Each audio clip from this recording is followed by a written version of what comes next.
Hey, this is Dr.Nikki Zeigler. I am the founder of the Herpreneur Network, which is an organization for Christian women and business. And so of course, we got the Women Health Summit. Today's the last day, and I'm just so excited. I have been just so blessed from the speakers, panel discussions, the interaction of the people that's watching.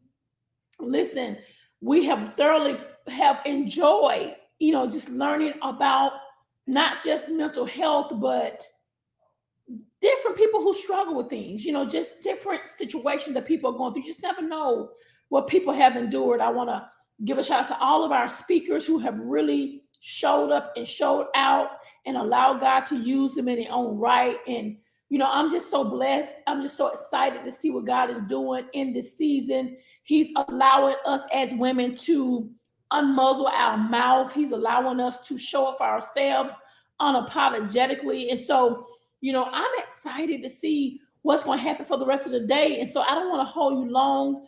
I do want to get into my spiel, what I'll be talking about, the importance of mental health in the church.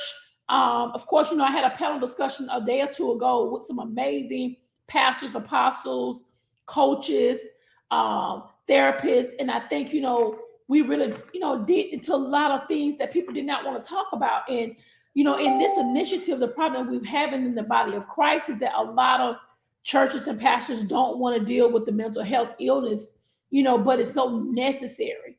So I want to talk about the importance, and I want to, give some pointers or things that you can do to really build up your mental health. I don't care if the church is small. I don't care about the location. I want to pledge to pastors if they can make an intentional, deliberate decision to become more caring and compassion for the people that's a part of your church and their families as they deal with this mental health. Often people with mental health feel excluded from their biological families, and for various reasons, they're suffering in silence. A lot of them are really at a point where they feel as if they might be suicidal, all because they're not getting the attention that they need or the awareness of the attention they need. Some of them feel neglected. Some of them feel as if, we're making so many excuses as the body of Christ on why we're not tackling the mental health, because it's so needed. I don't care if you was a large church. I don't care if you're a small church. There are so many ways that you can really help to feel the need of mentally ill people. However, some people say, well, Dr. Nikki, we might not have the resources, but you have the compassion, right? You have to have a heart of compassion, just like Jesus did. It doesn't cost nothing to care. It's required for us to be caring about people. A lot of them go through that, go through a spirit of just feeling loneliness because they feel like we can't connect to them, right? It's required for us to let go of our self-centeredness and ignorance and fear and empathy and move towards our brothers and sisters who are aimed, extended, and radical relationships in love. And so I want to talk about this. I want to dabble a little in how we can help with the basic needs of people with mental illness and their families, because we have a mandate from God to care for the physical, spiritual, emotional need of people. Every church must be intentional about ministering to people with mental illness in tangible ways. Mental illness is often referred to the no cash row illness. Most congregation provides a practical need of individuals and families who have ongoing medical issues or who are experiencing life transitions such as moving or job loss or pregnancy or death of a loved one. In a similar way, church volunteers can show up in their lives with mental illness by providing meals, helping the household chores, maybe offering a ride to doctors. Meeting practical needs does not cost money, right? But offering a little spare time or commitment These actions speaks volumes to those who often feel forgotten. They feel lonely. They feel as if people don't really love them. So according to the Bible, every church member is a minister. Go ahead and put in the chat. Every church member is a minister. Jesus called each of us as followers to care for the sick. This includes people with mental illness. Listen, every church can train and mobilize members to become a safe people who effectively care for and help mental illness. There will never be enough mental health professionals in the world to offer care, treatment, support to those who need. Churches has the largest built-in volunteer base on the planet, more than 2 billion members. What an impact we can make if these enormous pools, unengaged talent, energy, and compassion can be mobilized to support people with mental illness and their families. You know, one thing I will say as a person, and I'm just honest, we must learn how to remove the stigma surrounding mental illness. The stigma surrounding mental illness is profound and is deeply ingrained in the culture, even the church. People with severe mental illness often bear the burden of society's stimulus attitude of exclusion, fear, and disgust. Not only is that unbiblical, but it's unkind. It can be lethal, right? When people with mental illness believe they have to hide their illness from their loved ones or the church family of fear of being judged, being abandoned, being thrown to the side, it can keep them from seeking treatment they need, leading to worsen their symptoms or even despair. One of the most powerful gifts in the church can give to individuals is accepted as equal members as the church body, worthy of respect, honor as fully integrated contributors to the life of the church. How much money does it require for eliminating stigma? It doesn't cost anything. How many paid staff members does it take to remove the barriers of acceptance? Perhaps just one. The pastor who decides to knock down the walls of stigma one sermon at a time, it is not a sin to be sick. Listen, I think one thing I will say, and I'll say this about this network, is that we have truly learned how to collaborate. And I really feel like with mental health, we have to learn how to collaborate with our communities, because we are our whole being. A person with mental illness need therapeutic services, their emotional, their physical, their rational, their spiritual support in order to adequately manage their illness. You can't approach mental illness for only one dimension. Seeking a psychiatrist without also receiving spiritual support can leave some problems unaddressed. That's why it's so important that we have a balance. I'm not saying don't meet a psychiatrist. I'm not saying don't meet your coach, but you also need spiritual support that can help to deal with issues. Trying to faithfully take medication while homeless on the street will probably not be very successful. Being in a support group without also attempting to reconcile broken family relationship can hinder growth. People with mental illness needs assistance on every level. The church, it is a necessary part of a holistic care, but it can't do it all.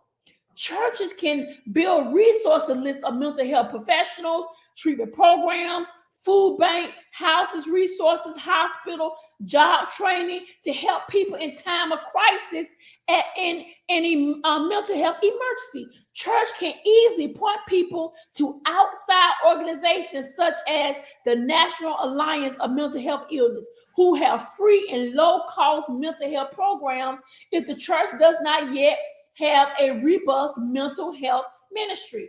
Another avenue of collaboration is to invite mental health professionals and mental health organizations to inform and educate your congregation about mental health. Holistic mental health care requires partnerships in order to meet the needs of individuals in a conscientious way. Listen, it is so important that we learn for the body of Christ how to collaborate. We got to collaborate with mental health. We got to do it. One thing I learned about Jesus, as our wounded healer, the church can offer something that nobody else can. Listen, hope. It is not necessary. Listen, the responsibility of the government and even the medical community to offer hope, but it is the responsibility of the church of Jesus Christ to offer hope. Often people with severe mental illness end up alienated from their families and friends, leaving them vulnerable to homeless, substance abuse, crime, or even suicidal. Anyone with mental illness may feel like they are truly nowhere left to go, nowhere. Who cares where they live or die? For many, the church is the last hope. We are the last hope. And even though we are the church, stumble and fall to live up to the good intentions at times, there we can excel. Through the promise of Jesus Christ and God, we know how to offer hope, not only for their life, but the life to come. We know how to share these foundation truths that we can lead hurting people towards hope. You are loved, you have a purpose, you belong, you have a choice, and you are needed. We got to tap into the resources that God has given us. And one good resource He has given us, we must learn how to collaborate. We must learn how to offer hope. We must learn how to build a community of people. We must learn how to remove the stigma surrounding mental illness. We must learn how to volunteer our time. We must learn how to help the basic needs of people with mental health illness in their families. Listen, we must learn how to care for the people with mental illness in their family. Listen, it's all rely on us. It's important that we understand that hope is what they need. Go ahead and say, I need to help give hope. So I want to leave 10 points where you can help make a difference in mental health. One point I would say is make sure you know when to refer people to mental health professionals and where to refer them to when need arise. You can also refer congregants and family members to various support groups and classes. There is always classes going on about mental health. There is always something that gives you resources for the mental health, right? And so I want to talk about this. Number one, you make sure you know when to refer people to mental health professionals. Number two, stay in touch with the people with the mental illness, his families, his friends, her family, her friends. And people with mental illness and their families need an ongoing support. So don't just drop them off and say, hey, bye, sayonara. You need to stay and build a relationship with these people because they really need help. Number three, encourage your congregation to treat people with mental illness the same way they treat people who are regular members of your church. Don't try to treat them different. Offer to visit them when they're hospitalized. With their permission, ask your members to send them cards and bring casseroles when they are ill. They just need attention. Number four, plan a specific day to focus on mental health. Perhaps a conjunction with Mental Health Month in May or Awareness Week in October. Say specific prayers for people who are schizophrenic, who's bipolar, who's anxiety disorder, depression, or even mental illness. Number five, talk about mental illness in your sermons, classes, adult forums, especially when you're addressing compassionate outreach, social justice, erasing stigma and discrimination. Talking openly about mental illness reduces the gap of stigma. Empathize with biological natures of brain disorder. Remind your congregation that this can affect anyone regardless of age, race, religion, and income. Mental illness is not a regular personal weakness, lack character, or poor upbringing. It can hit anybody. Number six, pay attention to the words you use. Avoid stigma languages. Encourage everybody in the congregation to do the same thing. Do not refer to people as crazy and psycho and a lunatic and mental. Use phrases like people with mental illness rather than the mentally ill. That's an ugly word. We got to be intentional. Am I helping you today? Good morning. I want to put this in your ear. Educate your congregation. Bring in speakers of the medical community, your local mental health counselor, right? Run series of articles in your congregation newsletter. These are just pointers. Show videos of the subject and then encourage your congregation to discuss the issues raised. Am I helping you today? Listen. Number 8, if you have peace and justice ministry, encourage them to get involved with the systematic problems that affect people with mental illness. More people with mental illness are in jails and prisons than they are in mental hospitals. Programs for people with mental illness are underfunded, and quickly the budget is cut short. Mainly chronic health, homeless people have chronic mental illness as well. Number 9, housing and jobs are critical to recovery process. Encourage members of your congregation to find jobs and provide housing options for people with mental illness. And then the last one is start a spiritual support group in your faith community for people with mental illness and challenges and families. With those 10 things I gave you, it should help you or point you in some kind of direction where you're talking about mental health. It's important that we stop dropping the ball on this subject. And I don't want to talk about it because it's mental health month. I want to talk about this all the time because I feel like the body of Christ have failed us with mental health. They failed us. And so we got to do better. We got to level up. We got to stop making excuses on why we're not talking about mental health. Why are we not dealing with mental health? Why are we just acting like it doesn't exist? It exists. It is here. You got to be able to talk about it and deal with it and tackle mental health. Start workshops. Create a mental health day. Build the people who are dealing with mental health up so they can know that, listen, one thing about my pastor and my church, they are supporting me. They are there for me even when I get frustrated. But if you're not there for your members, somebody else will. You got to level up and step up to the plate. I'll be the one. Say, I will be the one. I'm going to be the one that's going to step up. I'm going to be the one to say, you know what? Let me do this and do that. I'm thinking about ways right now in my head. What can I do at Destiny World Christian Center to really help the mental health? Because they deal with so many things. Are y'all hearing me? Can y'all hear me? Because I want you to understand how important this is. We got to show up. We got to show up for them. They don't have nobody. We got to show up for them as the church body of Christ. We got to show up for them unapologetically. We got to love on them. We got to embrace them. We got to give them hope. We got to give them hope. Ask God to put that passion in your heart for the mental illness. So when you see them coming, you will know how to handle them. Because a lot of us has mishandled so many people with mental health because of what we thought or what we thought they said or what we thought we could do for them. But you never got God permission. Ask God to show you how to handle them. Ask God to show you how to help them.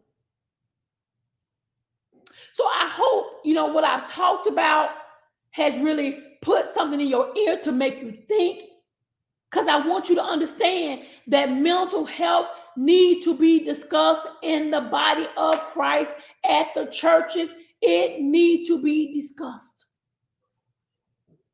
Go ahead and put in the chat, I'll be the one. I'll be the one, Dr. Nikki. I'll be the one. I will be the one to show up. I will be the one to create the faith-based organization. I will be the one to start the nonprofit. I will be the one that will create conferences. I will be the one that will create courses. I will be the one. Say, I will be the one. Watch what God will do for you. You got to level up. You got to think. Because that could be your mama. That could be your daddy. That could be your sister. That could be you. You got to think. Mental health matters. Go ahead and put in the chat. Mental health matters, Dr. Nikki. Mental health, listen, this is good, right? Mental health matters. It matters. So I hope, what we said this week has been helpful. Listen, all day today. Go ahead and support the other speakers. It's going to be life-changing. The best is yet to come. You ain't seen nothing yet. Watch what God going to do with this, with the Women's Health Takeover Summit. I can't wait till next year. It's going to be bigger and better next year. Every year we get bigger and bigger and bigger and bigger, but we got to show up. How many willing to show up? So listen, go support the other speakers. It's going to be a really good celebration all the day when we, listen to so many dynamic speakers. Shout out to our keynote speaker, Dr. Josephine Harris. She's been holding it down. What an awesome. I had a chance to watch the mental health check-in last night. It was awesome. Good job to Dr. Joe. Good job to Mia. Good job to Simone. Good job to Lakeisha Pope. It was a good message. Also, I had a chance to listen to Dr. Gail James. Who else spoke yesterday? Let me pull out my paper because I want to let these ladies know how much I appreciate them. We had Lakeisha Pope. She spoke. Dr. Ray London spoke. Dr. Gail James spoke. Demetria Winter spoke. Listen, Dr. Joe, she spoke. Listen, it has been good. Listen, this week has been amazing. It really has been a lot of enlightenment. It opened up our eyes to look at things different. And don't take life for granted, because you could be here today and you could be gone tomorrow, right? So thank you for taking out the time to watch me as I talk about the importance of mental health in ministry. I pray that what we did today was good for your spirit, man. Go ahead and say, hey, I enjoyed this. Give me some thumbs up. Let me know how much you enjoy. And we will see you today. Take out time to listen to other speakers. You guys be blessed.